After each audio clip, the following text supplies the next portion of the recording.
Ed was a family, and you saw the family through Ed's eyes, and he was like another husband. He kept saying the three of us, he, Carol, and and uh,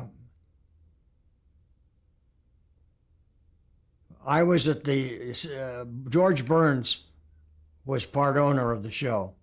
He put up 75,000 for the pilot, which was never shot, was never aired. But so we met with him, and I was at that famous meeting where George said the horse wouldn't say that. And I said, I got a flash for you, George, the horse wouldn't say anything.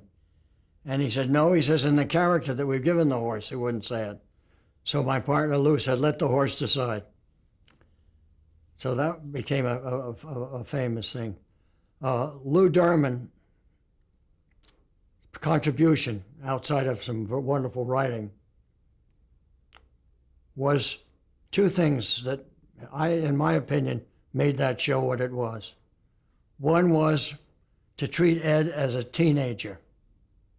Now, once you tell that to writers, you can have that he wanted his mane to grow long, he wanted to play a guitar, he wanted a pad of his own, gave us all those premises. The other was a wonderful thought. It sounds easy, but it wasn't at the time. That was to put a telephone in the barn within reach of the horse. Because the horse never spoke to anybody but Wilbur. If he talked to everybody, you wouldn't have a show. Talk to Wilbur, Wilbur would have to repeat to other people what the horse told him, but he couldn't tell them where he found out about it. So he says, I happen to know that. He says, why? He said, well, somebody told me. He said, well, who told you? He says, well, one of those things, I just don't remember. He couldn't tell, and it gave him a lot of acting bits. But the telephone gave Ed a chance, who didn't talk to everybody, to talk to everybody. And he would pick up the phone and say, a horse is being held here against his will.